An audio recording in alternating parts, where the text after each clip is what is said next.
Hi guys, so I wanted to do a little chat with you tonight before I set off. I will be meeting with the girls tomorrow, and we are going to put 4 tents up tomorrow night, and we're going to show you the 4 different tents and how they go up, including Aggie, my big Agnes tent. And we're having a last sort of girly chat about camping and tents and kit and everything tomorrow. So you'll get to see that tomorrow night. So it's quite exciting. Not very bright in here, is it? And anyway, and then I will be going to Sheffield to see my daughter, and then on to Scarborough. Well, my friend Siobhan's going to pick me up, and then I'll head to Whitby. So I'm getting really excited. It's going to be wonderful. But what I wanted to talk to you about real quick. Oops. Some kind of noise. Don't quite know what that is. Anyway, what I wanted to talk to you about real quick, guys, is so I titled this sort of thing, the chat that I was going to do, called 5 Men and 1 Woman. So there is one man, my Uncle Jessy, my second foster father, who passed away the day I started this trip on July the 4th, 2020. He was amazing. I love him. He was a teddy bear. He's just an incredible, lovely man. And in the last 4 months, I wanted to talk to you about 4 men. So basically, the last few months, I've been in Dorset. Let's see if I can see better this way. So I've been in Dorset, and on this journey, whether I'm walking or whether I'm around people, different people, I have learned different things from different people. I've met so many different people, and it's taught me so many things about my life. It's not just about walking the coast path and showing you guys beautiful scenes and finding funky cafes to give me, to give me a meal if I promote them. It's not just about the sand and the sea. It's a journey. Nobody takes a journey like this if they don't have a journey within themselves to follow. Thank you, Dawn, for my lovely snug. And thank you, I think the other, Lisa Jean, for my hat. Anyway, so 5 men and 1 woman. The 1 woman is me, because my Uncle Jessy was an incredibly wonderful man. And in the last few months, I've been around 4 men who have taught me more in the past few months than I have known in 55 years of my life. I'm not going to talk about the past, but my early men and people from the past have not have not been. I guess I wasn't ready to learn, or what I'm trying to say is, if if you're sitting there and you're second guessing how you're being treated or how you feel, then that's only us to blame, because in the last few months, the 5 men, so my foster father who passed away the day I began this trip, love you, Uncle Jessy. There is another gentleman named Ralph who has shown me what a father should be, how a father should act with his children, the patience, the kindness, the love, how he doesn't order his children about, how he explains things to them, lets them question him without, with making mistakes, or doesn't judge them, doesn't shout at them, is just an absolutely wonderful, wonderful man. So Ralph has taught me how a father should be.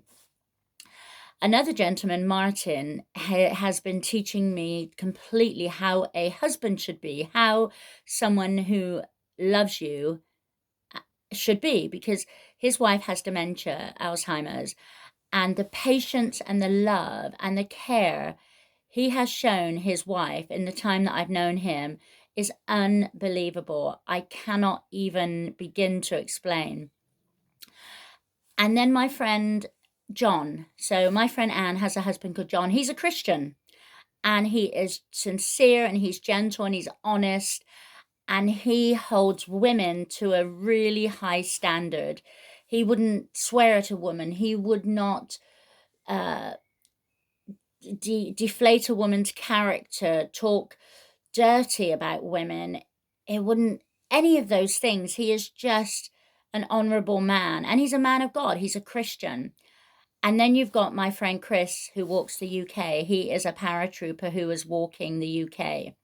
He is tough, but he is soft, and he would never in any way, shape or form disrespect any women, and definitely not his fiancée, Kate. And I have talked to him so many times since we became friends. And he has taught me that it's okay to be a strong man, and it's okay to admit that you have weaknesses, and men struggle too. But he has shown me by his respect of Kate also how, even if you're not married, how you would treat your partner, how you treat your fiance, how you. Anyway, so basically, what I'm trying to say is it's called 5 Men and 1 Woman because I'm 55 years old and we don't all get the good training from a dad. We don't all get taught, how to, uh, pick good men if we haven't had good men in our life in the past, or men that have not been honorable to us as women. And I just want to say thank you, because honestly, if you're sitting there and you're being sworn at, it is never, never, never right for anyone to swear at you. It's never right for anyone to call you names. It's never right for somebody to tell you off or scream at you if you've dirtied lots of pans and everything. They should be more excited that you've made them a meal rather than complain about how many pans you've used, or if you've got hair on the floor, or if you've hung a wet towel on the door. It's just nobody. To love someone, you accept the good, the bad. If somebody's got a disease, you accept it. If somebody's got, wants to run around the hair, with a towel around their head, you accept it. To truly love somebody, you go out of your way to show them how important they are to you. You see that their glass is half full. It's not half empty. You see all the good points about them, and you're kind to them and caring and loving, and nobody wants to be shouted at and sworn at. They just don't. So I just want to tell you that one thing I'm learning on this journey is not to accept that for myself. And if you're sitting there and you want to get out and walk because you want to clear your soul and you want to question yourself and your life and what you've accepted in your life that you don't want to accept anymore, I'm not talking about the past. I'm talking about the future. And my future is about honoring myself as a woman and looking at this situation the last few months of Ralph showing me how an incredible father treats his children. Martin showing me how an incredible husband stands by his wife and is good to his wife. And Chris showing me how a strong man who, has been through challenges of his own still does not condescend or name call somebody that he loves. And John, who is a Christian man who has his Christian qualities and his beliefs, but he doesn't push those so much on anybody else, but he teaches all women with dignity and love and respect.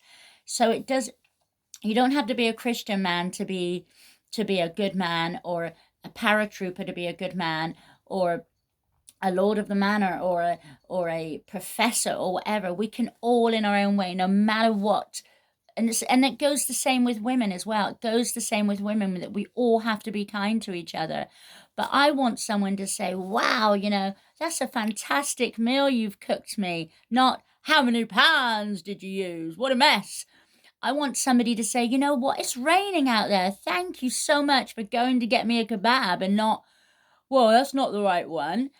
It's all about being kind. It's appreciating each other as human beings, and not, it's just not, nobody wants to, walk on eggshells, and nobody wants to be called names and be sworn at. Whether you're a man or a woman, we don't want to be treated that way.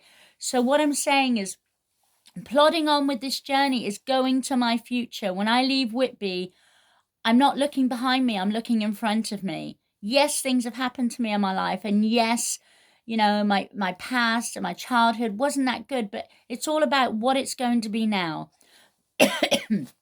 I'm not going to live in the past. I'm going to look towards my future and know what I, as a woman, deserve, and those people I want around me. Because the last few months I've had no fighting and no wars, and in the place where I've been staying in Dorset, it's just been lovely people and kind people, and just it's just about being appreciating each other and appreciating everybody's differences without condescending, without swearing, and all of that. And I don't want to walk in I don't want to walk on eggshells in my life. I want to just walk and know that if I don't walk the way somebody wants me to walk, that they'll say, oh, you know what? She's just different. Everybody's different. I just want every one of us to look at ourselves. Don't swear at your wife tonight, guys. And the women, don't get angry and throw something at your husband. Just think about kindness and think about if it was the last day on this earth. If this was the last, I wrote a poem called What 3 Words? So what would be the last 3 words that you want to share to that person? Do you want to do the blaming finger and say, oh, you made me do that, you made me hit you, or you made me scream at you? No, we're all responsible for ourselves. And it's getting really dark in here, guys. But anyway, that's what I wanted to say. So walk with me, be on this journey. See if that's any lighter. So walk with me, be on this journey with me, and